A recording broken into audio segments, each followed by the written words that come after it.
Hello guys, आज पढ़ते हैं हम लोग स्टैंडर्ड फोर्थ का आईसीएससी का lesson number 15, that is a unity in diversity. What is diversity? Diversity का मतलब होता है वाइड वैरायटी ऑफ समथिंग, कि बहुत अलग अलग टाइप की चीज़ें अवेलेबल होना। ईच इंडिविजुअल जो यूनिक है, हैविंग इंडिविजुअल डिफरेंस, सबका अलग अलग डिफरेंस है, सब अलग अलग टाइप के ह्यूमंस होते हैं। इवन अगर हम लोग हमारे क्लास में देखेंगे तो सब अलग अलग कल्चर्स के, अलग अलग लैंग्वेज बोलते हैं, अलग अलग रिलीजन को फॉलो करते बच्चे देखने को मिलेंगे, अलग अलग फेस्टिवल में मानते बच्चे मिलेंगे। ये जो डिफरेंस है उसको बोलते हैं डाइवर्सिटी। दिस डाइवर्सिटी में because of the personal quality, physical features, social और इकोनॉमिक बैकग्राउंड, कल्चरल फैक्टर्स अगर देखने जाए तो ये देखने अगर पर्सन क्वालिटी होगी, फिजिकल फीचर्स मतलब देख हम लोग उसको देख कैसे रहे उस हिसाब से होगा चेंजेस, सोशल और इकोनॉमिक बैकग्राउंड के हिसाब से डाइवर्स होगा, कल्चरल फैक्टर होगा। इवन दो जो सिमिलर बैकग्राउंड है उसके अंदर भी height, looks, colour of hair और आइज में डिफरेंस देखने को मिलेगा। This difference however do not come in the way of your friendship. तो उसका मतलब ये नहीं होगा कि ये जो डिफरेंस है वो आपकी फ्रेंडशिप पे फ़र्क पड़ेगा। इनफैक्ट जो डाइवर्सिटी है वो जो हमारी लाइफ है उसको बहुत मीनिंगफुल बनाती है, थोड़ी हेल्दी बनाती है, रीच बनाती है।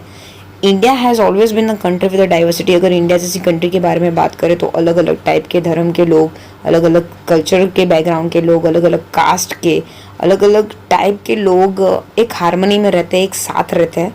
उन्होंने ये जो एक सारी अलग अलग चीज़ें हैं उनको एक्सेप्ट किया हुआ है। दे टॉलरेट, टॉलरेट मतलब सहन करते हैं, ऑब्जॉर्व करते हैं all the type of diversity. Today India diverse can be seen in the people. अगर देखने जाए तो ये सारी डाइवर्सिटी लोगों के अंदर, कल्चर्स में, रिलीजन्स में, लैंग्वेज में, फेस्टिवल, ड्रेस, कॉस्ट्यूम्स और डांस और म्यूज़िक में देखने मिलती है। लेकिन इंडिया इतने सारे डिफरेंस होने के बाद भी एक यूनाइटेड स्टेट के ऐसा देखने को मिलता है। डाइवर्सिटी इन द फेस्टिवल देखेंगे, इंडिया को फेस्टिवल ऑफ लैंड माना जाता है, लैंड ऑफ फेस्टिवल माना जाता है, मतलब पूरा फेस्टिवल का लैंड।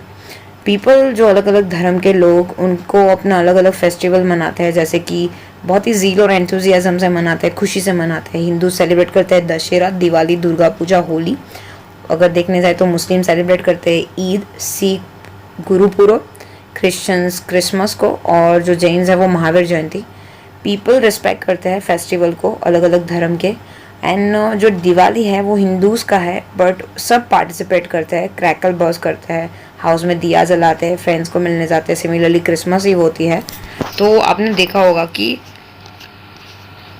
सब क्रिसमस का फेस्टिवल सेलिब्रेट करते हैं। पॉपुलेशन देखते हैं, distribution of population India is depending on the physical features. अगर देखने को जाए तो इंडिया के अंदर जो पॉपुलेशंस है वो climatic condition, communications, agriculture, industrialisation, ये सब चीज़ों को देख के सब लोग हर एरिया में रहने जाते हैं।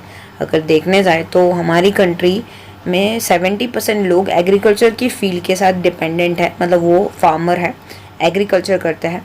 The coastal plains where the facility for the agricultures are quite excellent because of the level land, fertiliser, soil, suitable climate are very thickly populated area. हमारी कंट्री है वो एग्रीकल्चर के लिए बहुत ही अच्छा क्लाइमेट प्रोवाइड करती है, लैंड भी बहुत अच्छी है, सॉइल फर्टाइल होने के कारण, और जो क्लाइमेट है वो सुटेबिलिटी के कारण जो पॉपुलेशंस है वो बहुत ही ज़्यादा है हमारे इंडिया में। People in India they do not find easy means of earning living in than mountain. जो माउंटेन में रहते हैं, डेजर्ट और प्लेट्यूज में रहते हैं, उनको कमाई ईजीली नहीं मिल जाती है। Mountain regions north have very densely populated. अगर देखने जाए तो जो माउंटेन है नॉर्थ में वो बहुत ही डेंसली पॉपुलेटेड है।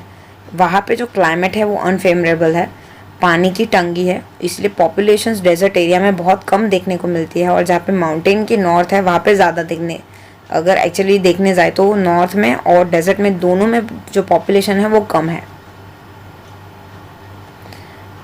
There are many towns, cities in India where development of the industry have resulted in the change density of the populations in the recent years. यहाँ पे एक जो फार्मर है वो क्रॉपिंग कर रहा है।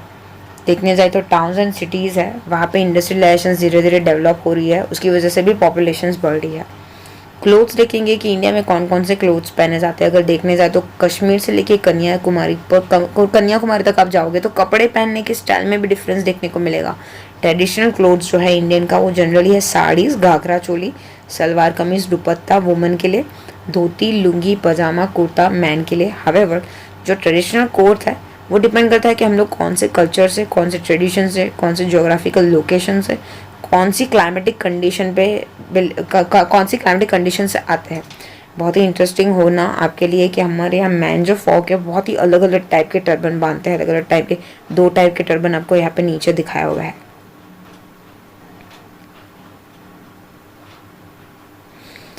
फूड देखेंगे, इंडिया में अलग अलग टाइप की कुशीन आपको टेस्ट करने को मिलेंगे, एक रीजन से लेके अनदर रीजन तक। इंडिया बहुत ही फेमस है उसके फूड और स्पाइसेस के लिए। अगर आप इंडिया में हो तो फिर उसको आपको बहुत अलग अलग वैरायटी ऑफ फूड खाने को मिलेंगे, अलग अलग स्टाइल में, अलग अलग फूड फ्लेवर्स में। अगर देखने जाए तो लोकल एबिलिटी के हिसाब से food, raw material, spices, cooking tradition और रिलीजियस फेट के हिसाब से खाने पकाए जाते हैं। कुछ खाने की डिशेस यहाँ पे दी हुई है आपको। नेक्स्ट देखते हैं डांस, जो अगर देखने जाए इंडिया के हर रिलीजन में अपना खुद का फोक और रिलीजियस डांस है। फेमस क्लासिकल डांस है वो अगर देखने जाए तो तमिलनाडु का भरतनाट्यम है, केरला का कथकली एंड मोहिनीअट्टम है, मणिपुर का मणिपुरी है, ओडिशा का ओडिसी है, आंध्र प्रदेश तेलंगाना का कुचिपुड़ी है। फोक डांस जैसे कि भांगड़ा पंजाबी, बिहू है आसाम का, गरबा डांडिया है गुजरात का, रोफ कश्मीर का है। ये सारे डांस फॉर्म है। बाम्बू डांस है मिजोरम का, वॉरियर डांस है नागालैंड का, घूमर डांस है राजस्थान का, लावनी है महाराष्ट्र का, चाऊ है झारखंड का, नती है हिमाचल का। एक्सट्रीम पॉपुलर एंड आप perform in the respect state, और अलग अलग स्टेट में मनाए जाते हैं जो लिखे हुए हैं बाजू में। यहाँ पे actually they depict the represent the culture of the people, और जो भी अलग अलग टाइप के जो गाए जाते हैं वो अलग अलग टाइप के अगर डांस फॉर्म होंगे वो उनके कल्चर को डिपिक्ट करता है। लैंग्वेज देखेंगे, इंडिया में बहुत सारी लिंग्विस्टिक लैंग्वेज है लेकिन जो 22 है उसको ऑफिशियली रिकॉग्नाइजेशन कॉन्स्टिट्यूशन में दिया जाता है। मेन हमारी जो ऑफिशियल लैंग्वेज है वो 1022 है। आसामी, बंगाली, बोडो, डोगरी, गुजरात, हिंदी, कन्नड़ा, कश्मीरी, कोंकणी, मैथिली, मलयालम, मणिपुरी, मराठी, नेपाली, ओडिया, पंजाबी, संस्कृत, संथाली, सिंधी, तमिल, तेलुगु, उर्दू। ऑफिशियल लैंग्वेज हमारे इंडिया की हिंदी और इंग्लिश है।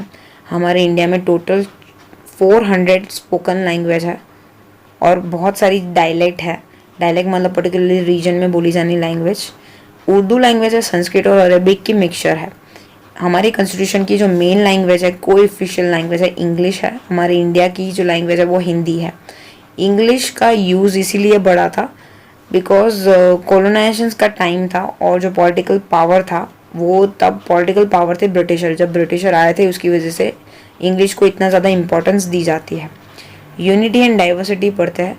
इतनी सारे अलग अलग चीज़ें और डिफरेंस होने के बाद भी हम लोग यूनिटी इन डाइवर्सिटी में मानते हैं क्योंकि हम लोग अलग अलग होने के बाद भी हम सब एक हैं। पंडित जवाहरलाल नेहरू ने यूज़ किया था यूनिटी इन डाइवर्सिटी वर्ड। हमारी डाइवर्सिटी हमारी स्ट्रेंथ शो करती है। India display strong sense of unity in diversity. अगर देखने जाओ नॉर्थ से साउथ, ईस्ट टू वेस्ट, तो अलग अलग टाइप के कस्टम्स ट्रेडिशंस देखने को मिलेंगे लेकिन हम अलग अलग है फिर भी एक है। Unity in diversity have been distinct feature of India since ancient time. ये अलग अलग जो चीज़ें हैं, अलग अलग रिलीजन, अलग जो कल्चर, उसकी वजह से हमारी इंडिया को अलग पहचान मिलती है एंशिएंट टाइम से। यूनिटी इन डाइवर्सिटी वो strongly display by the Indian during the freedom struggle. अगर डाइवर्सिटी देखने जाए तो पहले के टाइम से, इंडियन स्ट्रगल्स के टाइम से हमारी जो यूनिटी इन डाइवर्सिटी है वो बहुत ही स्ट्रांग रही हुई है और वो इंडिया ने डिस्प्ले की हुई है time to time. Unity in diversity is visible in our cricket matches. International जब क्रिकेट मैच होती है तो अलग अलग कम्युनिटी के लोग, सारे अलग अलग रिलीजन्स के लोग इंडिया टीम को प्रमोट करते हैं। Even today people from the different religions have made a valuable contribution to the development of India. अगर अलग अलग टाइप के रीजन के बारे में बात करें, अलग अलग एरिया के बारे में बात करें तो वो इंडिया के डेवलपमेंट के लिए आज भी काम करते हैं। डाइवर्सिटी ऑफ इंडिया की एडवांटेज देखेंगे।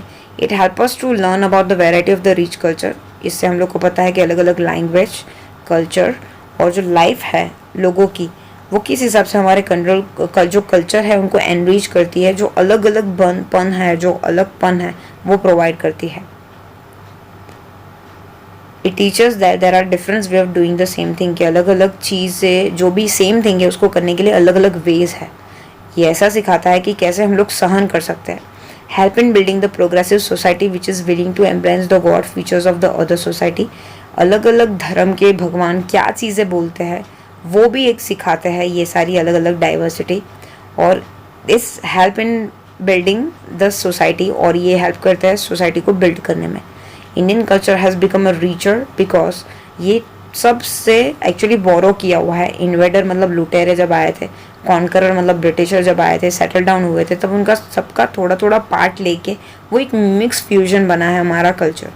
डाइवर्सिटी इंडिया को एक यूनिक पहचान देता है, जैसे कि रेनबो कलर होता है जो सारे सारे अलग अलग कलर है फिर भी रेनबो एक ही होता है, वैसे सारे जो कलर्स है अलग अलग धर्म के लोग, खाने, फ्लेवर, कपड़े, ये सारी चीज़ें अलग अलग होने के बावजूद भी हम एक ही कलर में रंगे हैं, वो है इंडियन कलर में, और ये सारे कलर ऐड करते हैं हमारी सोसाइटी को। Thank you so much. Thank you for watching. अगर आपको वीडियो पसंद आई है तो प्लीज़ लाइक कर दीजिए और ज़रूर बताइए कि आपको वीडियो कैसी लगी कमेंट बॉक्स में।